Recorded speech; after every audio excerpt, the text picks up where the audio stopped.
When I first met Jake, I thought I had stumbled into the kind of love story you only see in movies. He was the kind of man who walked into a room and made the air shift. Tall, tattooed, riding a motorcycle that made heads turn, with a grin that could melt you and a temper that made everyone else a little afraid. To me at 26, stuck in a dull job and a predictable relationship, he looked like danger wrapped in leather, and I mistook that for passion. I had just walked away from David, the boyfriend who had been steady and kind but, in my mind, too boring. David was the type who remembered birthdays, who would sit with me quietly through panic attacks, who called his mom every Sunday. I told myself I wanted excitement, someone who made my pulse race, not just someone who made me feel safe. So when Jake leaned against the bar one night, winked at me, and asked if I wanted to go for a ride, I didn't think twice. I didn't think about David's hurt expression when I told him I needed space. I didn't think about the life we had built in 3 years together. I just thought about the way Jake's voice made me feel like I was standing on the edge of a cliff about to jump. The first weeks with Jake were like living inside a firework. We stayed out until sunrise, drank too much, laughed too loud. He bought me flowers and left them in the basket of his bike, rode us through empty highways at midnight, kissed me so hard it felt like the world had disappeared. My friends raised eyebrows. My sister told me quietly that he seemed unstable. Even David, who I still messaged sometimes, because part of me couldn't let go, warned me to be careful. But I brushed them all off. They didn't understand. They hadn't felt the rush of Jake's attention, the way he made me feel like I was the only thing in the universe that mattered. But fire doesn't stay beautiful forever. It burns. The first crack came when he got angry at a bartender for messing up his order. He slammed his hand against the counter so hard people stared. I laughed it off later, told myself he was just passionate. Then he punched a hole in the wall of his apartment after a fight with his roommate. Again, I told myself it wasn't my problem. But then came the night he turned that temper on me. It was over something stupid. I wore a dress he didn't like. He said it made me look too available. I laughed, thinking he was joking, but then his hand closed around my wrist hard. Too hard. His eyes were cold, and the room felt smaller. "Don't disrespect me," he said. My stomach twisted. The bruise on my wrist bloomed purple the next morning, but I covered it with makeup and told myself it wasn't what it looked like. David would never have done that. The thought slipped into my head before I could stop it. Still I stayed.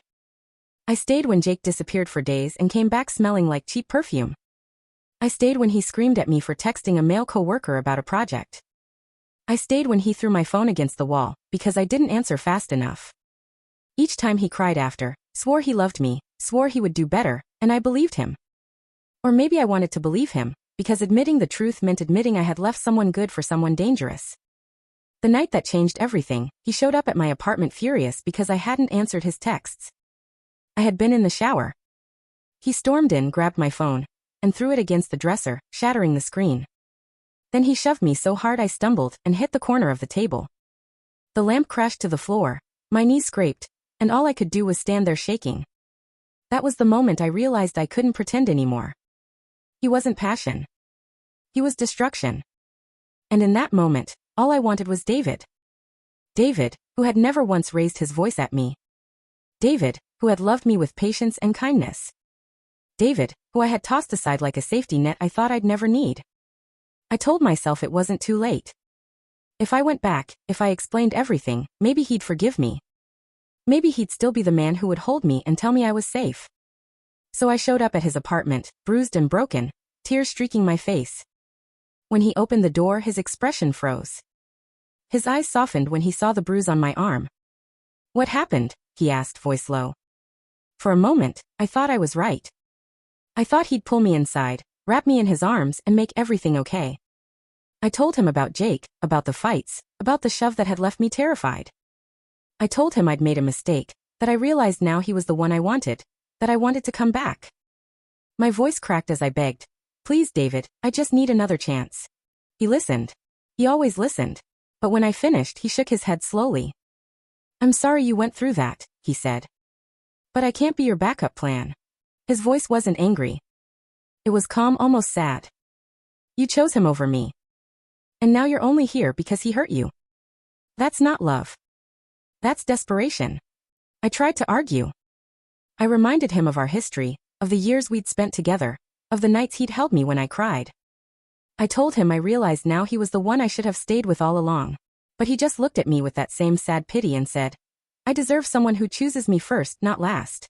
Then he stepped back inside, and the sound of the lock clicking behind me felt like the loudest noise in the world. The next day, I tried to call him. My number was blocked. I emailed, texted, even reached out through mutual friends. Nothing. David had cut me off completely. He wasn't going to rescue me this time. My friends weren't any kinder. The ones who had warned me about Jake said, we told you. My mother said she couldn't keep watching me destroy myself. No one had sympathy left. They all thought I had gotten exactly what I deserved. Jake tried to come back, of course. He always did. He showed up with flowers, begged for forgiveness, promised he would change. But I couldn't do it anymore. I told him to leave, and for once he did. But by then it was too late.